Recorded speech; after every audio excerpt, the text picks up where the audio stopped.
So I'm going to kick off with my opening monologue, some scene setting for you so you can envision what we're talking about today. So back in 2018, about 3 years ago now, we published some research that showed that articles generally go through about 5 distinct phases during their lifetime.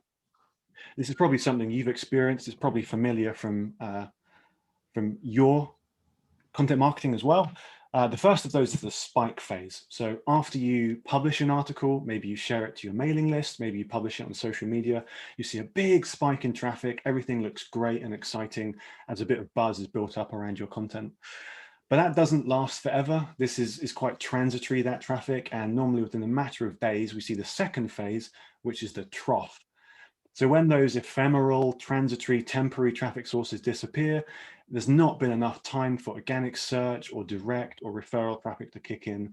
So things look a little bit bleak for a few weeks, even a couple of months sometimes. But then the growth phase starts. These are like the halcyon glory days of content marketing when everything looks amazing. All your traffic charts are up and to the right. You feel like you've mastered content marketing.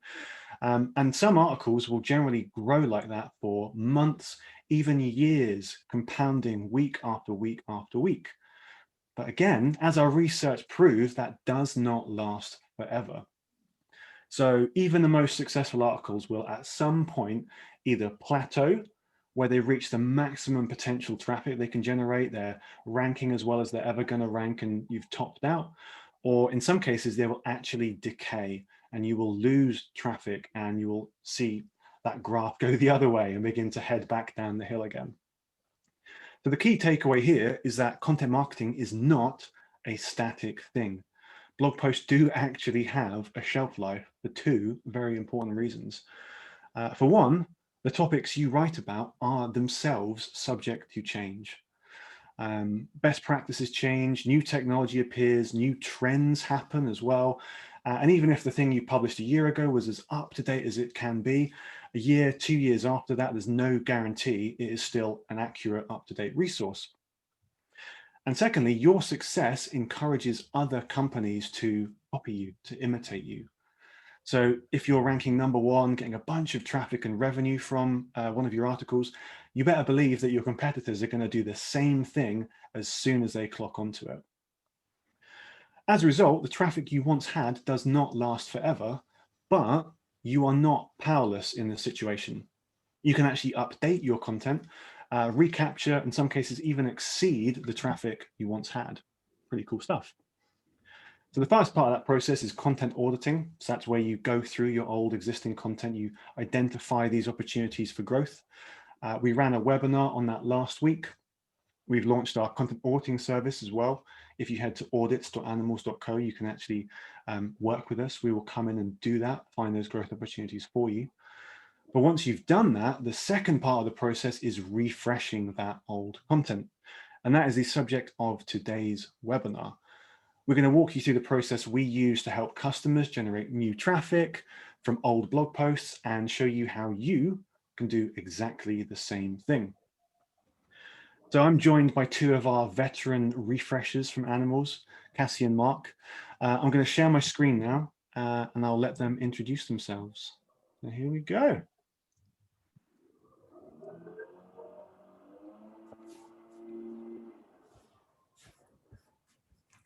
Good stuff. Cassie and Mark, over to you. Thanks so much, Ryan. Thanks for the lovely intro. And thanks for inviting me and Mark to come along and talk about all the lessons we've learned from doing and tracking literally hundreds of content refreshes over the last 12 months. Mark, do you maybe want to introduce yourself? Yeah, thanks, Cassie. So I'm Mark, a content strategist at Animalz, and at Animalz, I lead a team of content managers and create content strategies for roughly 24 SaaS companies. And one of the main components that seems to make its way into my content strategies all the time are content refreshes, because I personally think they're such an underrated and overlooked tactic. I'm just really excited to talk through some interesting refresh tactics today. Thanks, Mark. And I'm head of L&D at Animalz and formerly a content strategist. In 2020, Mark and I, along with the rest of the strategist team, planned and supervised over 200 content refreshes at Animalz. We did everything from top traffic drivers on the world's biggest SaaS blogs to niche enterprise pieces. And I feel like we've refreshed it all in this last year. On average, the Animalz team's 2020 refreshes saw really great results. On average, they saw 120% increase in organic traffic after 6 months, and average 300% increase in ranking keywords after 6 months. These results are great and we're super proud of them.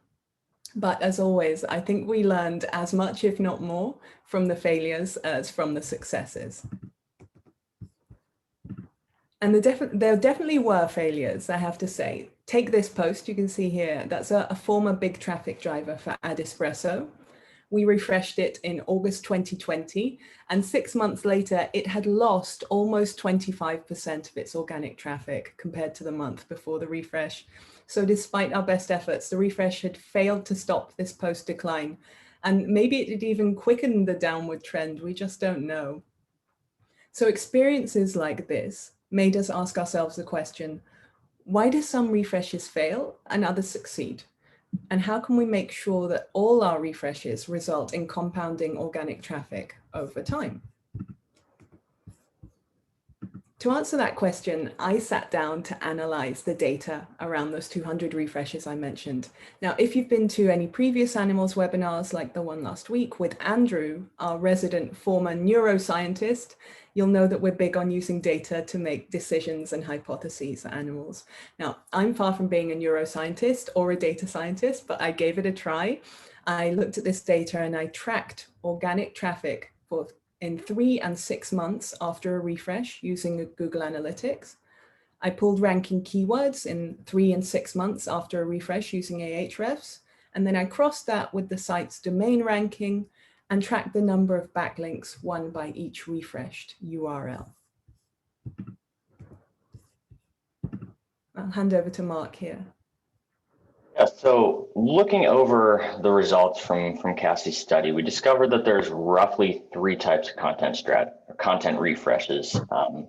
And each of those refreshes requires a different approach and has different probabilities of success.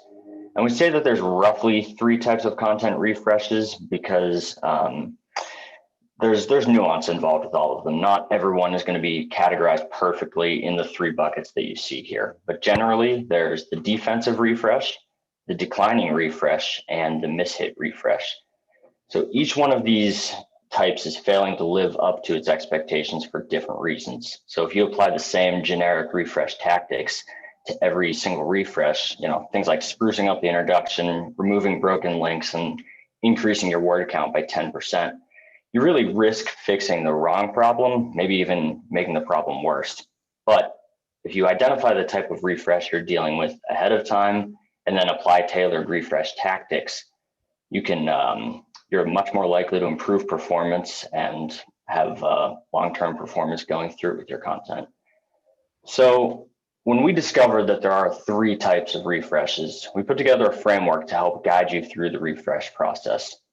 For the rest of this webinar, we're going to explain how to identify each type of content refresh, how to update them, and then what success looks like for each. If you want to jump to the next slide, Ryan. Cool. So we're going to start with the most uncommon type of refresh. This is the defensive refresh. This refresh is a post that's actually still successful. It's probably even top ranking. It might be in the 1 to 3 spot, but its days are numbered because it's failed to live up to the changing SEO landscape. So this happens for several reasons. Perhaps keyword usage has changed, meaning like search intent has changed, or the term you're using is no longer relevant for your company, or the SEO landscape in general has become more competitive for that target keyword and the post is no longer able to compete. And lastly, one of the reasons you'd take a defensive approach is there's a Google update that means your post is now not optimized for the new reality. But whatever the cause of your content being out of date is, your reaction really needs to be the same. You need to act defensively and refresh this post in order to maintain its position. And I want to tackle the elephant in the room with this refresh. This refresh scares a lot of marketers because your post is top ranking. It might be number one even. It's the classic, if it ain't broke, why fix it? But as I said before, if you don't act defensively, you risk running into a declining post and you'll have to take a completely different refresh approach with it. So one of the most common ways to identify this type of refresh is to use the SERP volatility function from your favorite SEO tool. If you notice in the screenshot that I've got up right now, our post for this customer ranked number one. It's that solid red bar that's running across the top there. It ranked number one for a long time, but everything below it was bouncing up and down the SERP all over the place. So that suggested some serious SERP volatility and a likelihood that eventually one of those posts below ours will overtake ours if we don't act defensively. So we actually ended up refreshing this post in September 2020. And as you can see from the chart, there was no change, which is great. So moving on. Just to add something quickly to that as well, what we see a lot with a lot of companies is that, say they've published 200 articles, maybe you'd expect traffic to be evenly distributed across all those 200. That is never the case. Normally there are a handful of core articles, as I'm sure we've all experienced, that account for the vast majority of traffic, of rankings, of revenue. And that's probably when a defensive refresh like this is really important. If you've got a handful of posts that are crucial to your strategy, you really can't afford to let them drop those key rankings, lose that key traffic. So yeah, great idea to proactively get ahead of any problems on those key posts. Cool. Yeah, thanks, Ryan. So the question is, what do you actually do? What happens when you see this volatility, keyword competition's increasing on your target keywords? What are the next steps? This style of refresh, you really need to be focused on improving the piece through defensive tactics. So that likely means you aren't changing much from the existing copy. The post is ranking well for a reason, so you don't want to change too much with the intro, different sections throughout. Instead, you should be more focused on augmenting the content. So I recommend looking at three main areas when you approach augmenting your content from a defensive perspective. First, always look at the SERP. You want to find new SERP features that you didn't originally optimize for. Things like the people also ask box is a great place to start. And then take a look at the featured snippet. Was that featured snippet there when you originally wrote the piece? Is it a keyword that seems like it should have a featured snippet but doesn't maybe? And then of course the keywords in the related searches at the very bottom of the SERP, are those keywords and questions worked into your piece logically? If not, add them in. From there, I always recommend reviewing other top ranking content. Even if your piece is number one, there's still going to be reasons that those other pieces are ranking highly.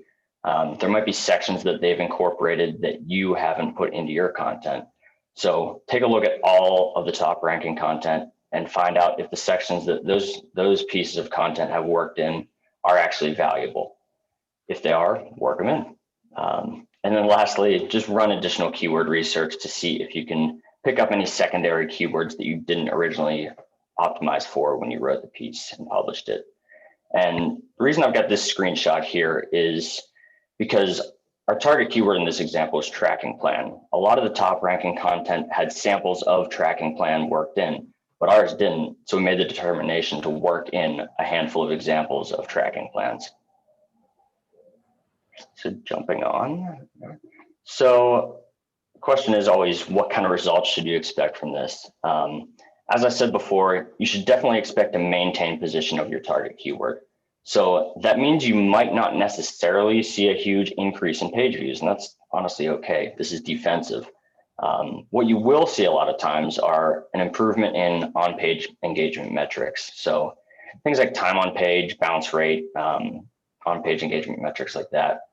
But hopefully, if you've done everything right, you'll see a number of long tail secondary keywords added, and that's what's really cool. So the bump in traffic you're seeing in the screenshot here is the post that I've been talking about throughout this whole segment so far, is a post about tracking plans. We refreshed it in September 2020, didn't lose SERP position at all, and then added a number of long tail keywords that resulted in the bump in traffic you're seeing from this screenshot. So I'm going to hand the microphone back to Cassie, and she's going to talk us through the next type of content refresh. Thanks, Mark. That was great. Yeah, so moving on to the second type of refresh that we identified when we looked at the data, a handful of the posts we refreshed in 2020 fell into this second category that we're calling declining posts or declining post refresh.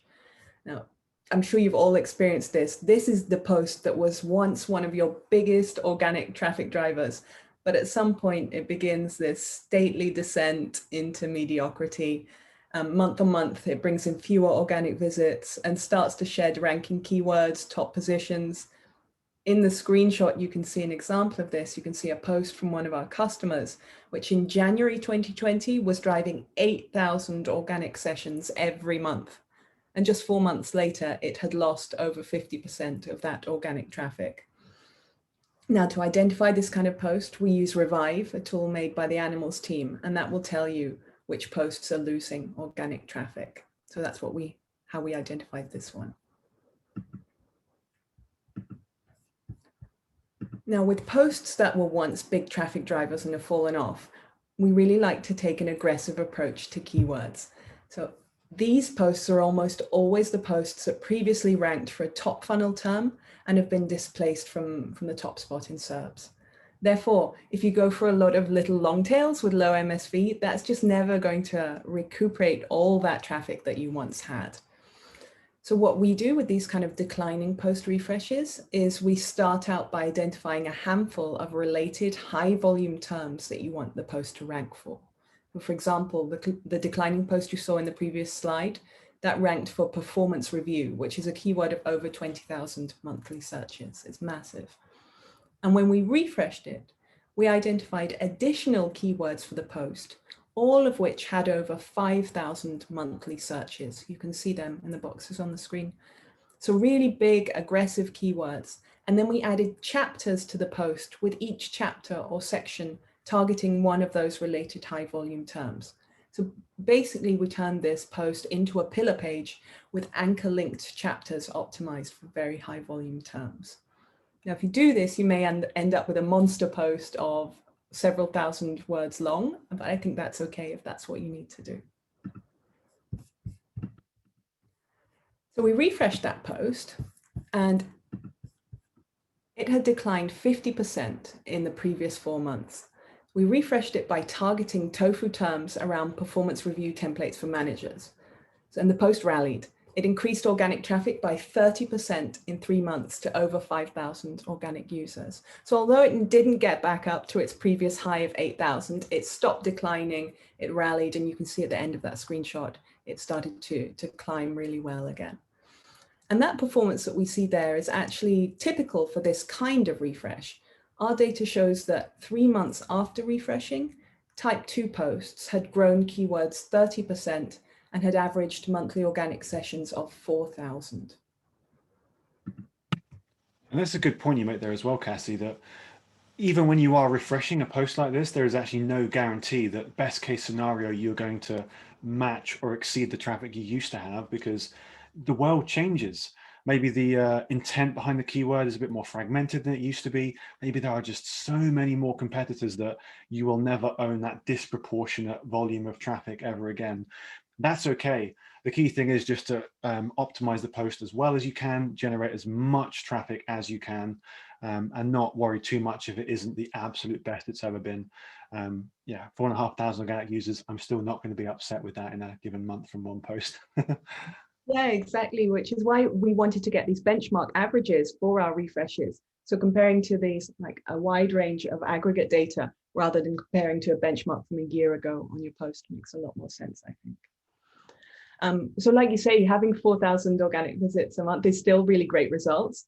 And that might make you think that refreshing these declining big hitter posts is a no-brainer. I think it is. I think you should refresh them all, but I would add a word of caution. Out of all the refreshes that we did at Animalz in 2020, only 7 failed to increase organic traffic and keywords. And of those 7 refreshes, of those 7 that failed, 5 were this type 2 category, previous big traffic drivers in decline. So our hypothesis is that refreshing these big traffic posts provides bigger reward, but is also perhaps a bigger risk.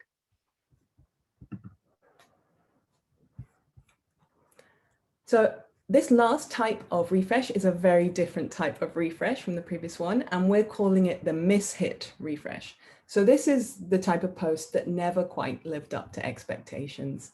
It's failing to drive hoped for organic traffic and page views. Now, the key to doing this kind of refresh well is that the post must have growth potential. We're not talking about posts that were badly ideated or strategized and are just never going to be successful. We're talking about posts that from the outside really had all the factors that could have made them successful, but for some reason never delivered on their traffic and keyword promise, hence mishits. And we've got an example here from Simple Legal. It's moseying along at a respectable but unexciting 100 organic visits a month before we refreshed it.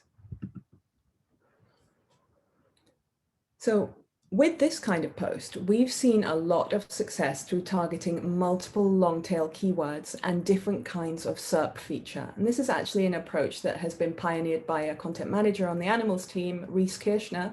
And it was Reese who updated this Simple Legal post. She aimed to win the featured snippet from the highest volume term she was targeting, and you can see she managed to do that from the screenshot. She also structured the whole refresh around multiple people also ask questions, another SERP feature. And she used them to guide her H2s and her H3s.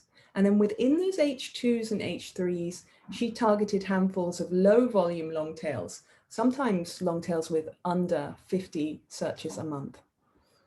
So with a mishit refresh like this, we aim to target well over 10 keywords, well over 10 terms, and aim to have the post rank for all of them. So the idea behind this is to create a common resource that answers all possible questions, therefore spreading our bets and increasing our chances of success. The principle is simple. We don't know what's going to work for this post exactly, so we try a lot of keywords in an intentional way. It's basically bet spreading. That's what we're doing. Just to add a quick point to that as well. Sorry, Cassie. No. It's really important to remember that content marketing is generally a game of making hypotheses. There are no certainties, there are no guarantees. Even if you've identified the best keyword in the world and you think you've really wrapped your head around what the intent is there, what the right content type is for it, if you write enough content, sometimes you're just going to be wrong. You're going to misunderstand the intent or create something that when you rubber meets road doesn't do the thing you intended it to. So having that kind of humble mindset, being willing to actually go back to the drawing board a little bit with some of these mishit posts is exactly the right thing to do. Try again, try a different keyword, try a different framing, and chances are you will see better results from doing that as well. Yeah, that's always a good mindset to have. The hypothesis mindset really helps us get stuff done. So what kind of results can you expect for this kind of refresh, this mishit refresh? In the analysis we ran on all our refreshed content, these kind of mishit posts had average organic sessions of 65 before we refreshed them, and they grew 400% after the refresh to 200 organic sessions. Now it's tempting to sniff at 200 organic sessions a month, especially when we've been talking about 4,000 and 8,000, things like that. But even if it's only 200 organic sessions a month, as that traffic compounds and accumulates across posts, you're on the way to building a really healthy, diversified blog. You can also reduce your reliance on those big traffic driving pieces we saw earlier. Therefore, you make your traffic more resilient to change. We can see here that Simple Legal post, which has gone from strength to strength in the 12 months since we refreshed it for multiple long tail terms. I'll hand off to Mark to recap what we've spoken about. Yeah, thanks, Cassie. There's really, I guess, two main takeaways that we really want everybody to understand about this. The first is that your blog needs maintenance. Your content doesn't last forever. And so when you see a potential to refresh a piece of content, you need to take a strategic approach to it. So if you run across a defensive refresh, you need to refresh that differently than you would with a declining refresh. And same with the mishit. There's 3 distinct types of refreshes. They need 3 distinct types of approaches to help them succeed and continue. Now, Animalz has tons of resources of different types to help you identify, plan, and execute these refreshes. You can use our free tool Revive, which I mentioned a way back, which identifies articles suffering from declining traffic. Or like Ryan said, you can sign up for an Animalz audit that provides a comprehensive analysis of the state of all your content and tells you what you need to refresh. And then you can apply this framework that we've spoken about today to categorize the types of refresh you've got and refine your approach to them. And finally, we have a blog post to accompany this webinar, and that goes into granular detail how we refresh content here at Animalz. Great stuff. Thank you, Cassie and Mark. So yeah, would love to take some questions from you now. I'm going to stop sharing my screen. I guess one thing to kick off, Cassie and Mark, sometimes one of the things we talked about in our last webinar was this idea of pruning content. Sometimes you publish something that doesn't pan out the way you think it did, and actually the best thing to do is just delete it, get rid of it, pretend it never happened. How would you go about distinguishing between when you should update something versus when you should delete it wholesale? I have a thought about that, and then Mark can build on it maybe. Obviously, usually when you're refreshing, and the refreshes we're talking about today are SEO refreshes. So you're looking for more organic traffic. And so if we just focus on that type of refresh, the ones that I would prune or delete, I would say are the ones that have no organic traffic potential. So they're not doing anything on your blog, they're not driving conversions, and they're also not, there's no keyword you could possibly optimize them for. So I would say if there's no keyword that you could possibly optimize this piece for, or the keyword's irrelevant and it's ranking for that keyword, then I would say prune it. Yeah, I pretty much agree wholly with you on that. The one thing I would add is a lot of times you will come across old content on your blog that just doesn't perform at all anymore. And it's, when you see it, it's one of those pieces that you read it and you're like, why did we ever publish this? And that is a good instance. If there's no performance, like Cassie said, and it's one of those like head scratchers, in that instance, I would definitely recommend pruning. There's a great question here around like timelines around content refreshes. How quickly after a post refresh should we expect an increase in traffic? Are we talking days or weeks or months? I don't know if there's anything in like the research you did, Cassie, that kind of speaks to the general timelines of refreshes. Yeah, this is from my friend Monica, I can see here. So hello, Monica, thanks for coming. It was really interesting. We saw some trends there. I think at the 3-month point, a lot of the posts that we refreshed had actually dipped a little bit in traffic. So they might have had a 10% decrease in organic traffic. And then at the 6-month point, they'd had this 30% increase that we're talking about. So it was really interesting to sort of look at this and see that sort of slight shape like this on some of the posts that we had, where we had a slight dip at 3 months and up at 6 months. So that was the kind of form that we saw in a lot of them. So I would say give it 6 months at least to see how your refresh is doing, because some of them seem to stutter a bit at first and then do really well past the 5 or 6 month point. It is hard, isn't it? Anything related to SEO, the time scales, we have to think slightly longer than we would be comfortable thinking, I think. Posts take longer to gain initial traction than we'd like, and they take it longer to see the results of updates as well. I guess one obvious caveat to this as well is that the greater the domain authority, probably the faster you'll see some of these impacts happen as well. Quite often we work with brand new websites that have a handful of backlinks, and it can take a very, very, very long time for content to get indexed and begin to rank. Contrast that with a company like Intercom or Amplitude, or one of these huge blogs, and sometimes you can actually see results in like literally a matter of days. Sometimes it's quite a vast difference. So bearing that in mind as well, really useful thing to do. What else have we got? Oh, another good question. How often should blogs be refreshed, and how long should we wait to refresh again? So maybe there's this idea of like a constant refreshing cycle. That kind of makes sense to me.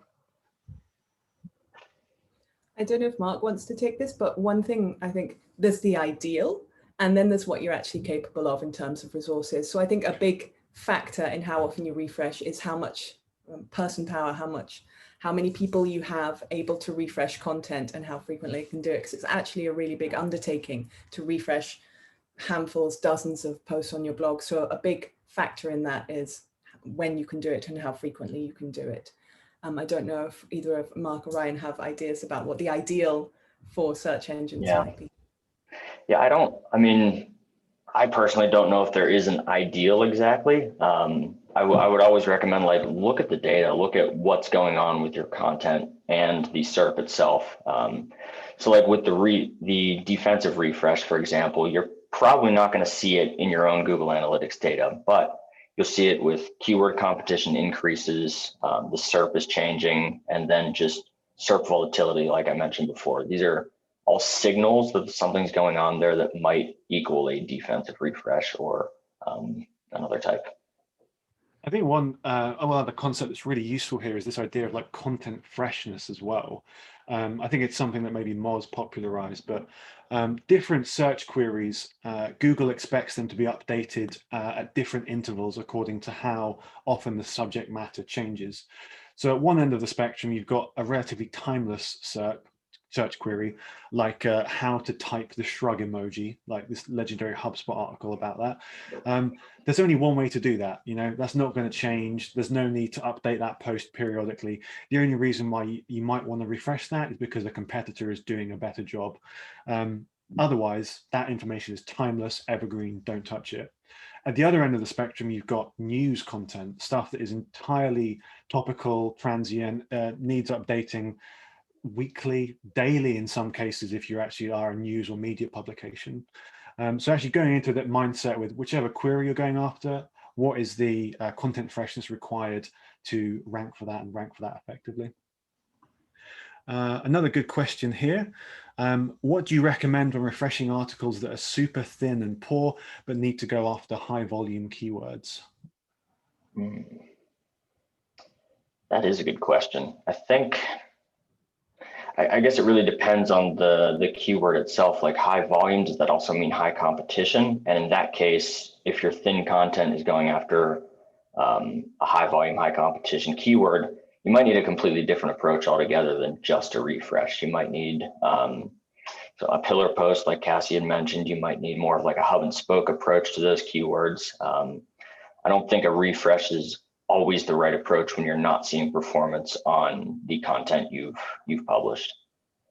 I think as well, sometimes the best thing to do is maybe not refresh, is just to write it again. Because in a lot of cases, yeah, maybe the content is great and small marginal tweaks need to happen to get it to where it needs to be. Other times you will look at it, you will critically evaluate it, and you will go, no, I just missed the mark here. If that keyword is important enough to you, if it is high volume enough, high relevance enough, then actually, yeah, having the humility to say, I'm just going to do this again and see what happens, that is totally acceptable as well. Another question from Monica here, maybe I can take this one. If it's expected that just a handful of articles drive most of our traffic, why invest effort into updating the others or creating multiple new ones? I would say it is expected that a handful of articles will generate most of the traffic, but that's not the ideal state. That's not what we aim for. I think in the perfect world, every blog post in a blog contributes a roughly equal proportion of traffic, because as Cassie says, that is the most resilient. If you lose a ranking or two, your entire traffic is not demolished overnight. But the only way to do that is to test. We have no idea, even with the best strategy, the best theories behind it, to know which articles are going to be the ones that drive traffic. So generally, we like this kind of iterative approach to strategy where you publish a few types of content, you see what resonates, and then you double down on the successful content. The first few months of any content strategy should be really exploratory. You should try lots of different formats, but as soon as you begin to gain traction, bottle that lightning, as it were, and try and create content that is similar to that, follows a similar vein, similar topic, and try and get as many articles performing as well as you possibly can. See what other questions we've got. Oh, this is a good question as well from Tom. Can a refreshed content piece rally organically after receiving initial traffic from other distribution channels, social, email, etc., after you republish it? So maybe Cassie or Mark, one thing to touch upon here is that refreshing is a really good justification for re-promoting a bit of content as well. Yeah, super much. I would say do a massive repromotion, redistribution campaign after you refresh a post, just as you would with a newly published post. And I think it can, of course, I think it can rally after and organically after having these non-organic distribution channels. One, because people will hopefully be backlinking to the post, and therefore you're sending positive signals to search engines. So you're hoping for backlinks, you're hoping for shares, you're hoping for comments, stuff like that. So just creating some sort of buzz around the post would be really positive. And also, like if you're sharing it on Twitter and stuff like that, posts on Twitter are also, tweets on Twitter are also ranked in SERPs. So, you know, if a tweet does really well, that can also come up in SERPs, which is positive. That's a good point. Yeah, most of the stuff that ranks for my name is either law firms or my tweets, actually. So that's a good way of approaching that. Another relevant concept here is this idea of social seeding, exactly as Cathy said. Especially if you're a smaller blog. Some of our research from our benchmark report showed that for the very smallest blogs, organic traffic makes up very little of the total traffic, much less than bigger blogs. And most of the traffic comes from referral and direct traffic, which is generally people either sharing it through social media or clicking backlinks. So especially if you're a smaller blog, if you're refreshing content, even just new content, making a big social effort actually does help you acquire the backlinks, the brand awareness, the engagement that will help seed better organic traffic in the future. So absolutely worthwhile thing to do, I think. Question from Sophie here. When you update a post, should you change the original publish date? Could this affect SEO, particularly if the blog post URL has a date in it as well? Ooh. I would say definitely the on-page date. You can update that. Say like, you know, this post is recently updated on April 15th, 2021. But if there's a date in the URL, I would not update that one. That's honestly a really common question, and I definitely don't recommend ever really touching that URL. I guess the problem with that is you risk making a bit of a spider's web of 301 redirects, and if you do that for every article, every time you refresh it, your sitemap's going to become this convoluted, confusing mess. Yeah. One of the things we recommend to customers generally is don't include topical information like dates in URLs. Don't include numbers as well. It's a really good idea to try and future-proof your content and your metadata in particular, because if you know you're going to change it, make life easy for yourself. Don't put 7 tactics in the URL, put tactics, or put the keyword or something that's going to be static no matter how many tactics within the article. Don't include the date because that's going to change at some point as well. Yeah, wherever you have control over the URL, try and avoid putting things like that into it, I would say. How can I make my clients understand the importance of the defensive refresh if there's no decline in traffic? That is a great question. Isn't it though? It is. Cassie, do you want to tackle that one? Or? Yeah, I think it's actually really hard. I think the defensive refresh works in our experience best when your client is already bought in. If they're not bought in, then I would say always make your best recommendation with reasons, with like bullet point reasons why you think this is the right thing to do, and make a hypothesis for your client. Say, if we do not do this defensive refresh, I predict in 12 months traffic will fall by X%, or X competitor will overtake us. And then I would, if you continue to work with a client, I would bring that hypothesis out at points and say, like, this is still relevant. And when it eventually happens, which it will if you've done your prediction right, I would show it to them in a non-aggressive way, just say, now this has happened, can we do a different type of refresh? And that will probably help them see that you've taken a systematic approach to considering which things you refresh and trying to support them rather than just sell them on some refresh that they don't think is worth it. Another great question here that I'm actually kind of itching to answer. So last week you were talking about how content that is high traffic but isn't relevant or industry relevant can actually be detrimental to your client. If you have a blog that is driving a lot of their organic traffic but isn't helping drive leads, would you recommend refreshing the content? How do you refresh the content to keep the traffic but make it work harder for the client? I guess there's almost like a bit of, we're starting from a bit of a flawed assumption in this, which is that all traffic is good. All traffic is not good at all. The entire point of content marketing is to drive business results for your customer, for your company. Sometimes you can do that with 10 visits a month if those 10 people become customers. Quite often, my old blog at my old agency was a perfect example of this. We would drive hundreds of thousands of visits in traffic each month. And I was just talking to Cassie and Mark about this. We went an entire year without closing a single deal. So lots of traffic, no relevance to the product, no business value as a result. In those cases, no, I would not recommend refreshing it. There's some people, there's a bit of a flawed assumption where, you think, maybe if I put more CTAs on this post, maybe if I do something, I can do a better job at getting people to convert. It doesn't normally work. What we find is that good, relevant, topical content, even if it's very poorly optimized, doesn't have much in the way of CTAs, can still convert because you are bringing nothing but the right people to it. Problems arise when you have really high traffic that is just not relevant to your business. Nothing you can do will make that convert.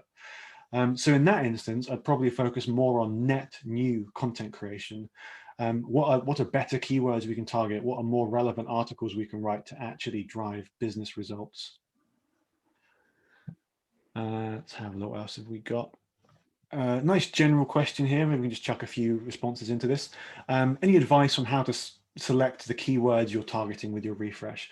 So what would you maybe think about in terms of adding new keywords into a refresh? What would you look for? What are some of the criteria you'd consider there?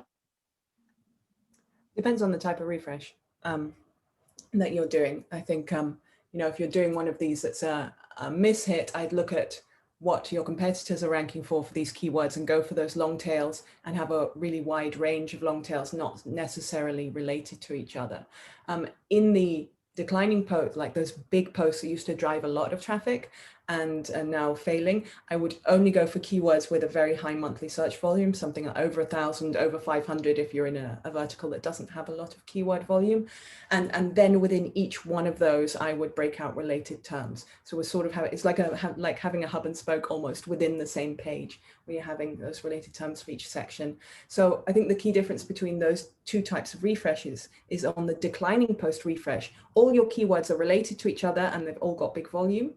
And then in the mishit post, you're doing a much more sort of diverse approach to keywords. So they may not be conceptually related to each other, but you're trying to see which one is going to work and you're trying to rank for all of them.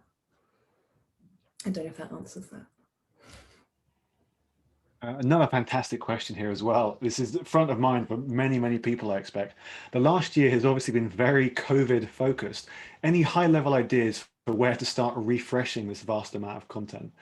This is a really, really great point, because as I'm sure you noticed, as soon as COVID hit, everyone scrambled to publish a dozen blog posts about the new reality of work, about COVID, content that is very, very topical and potentially is, well, I mean, hopefully is not going to have any relevance to us, a year from now. How would you think about that, that body of work when people have spent so much time and energy in investing in that content?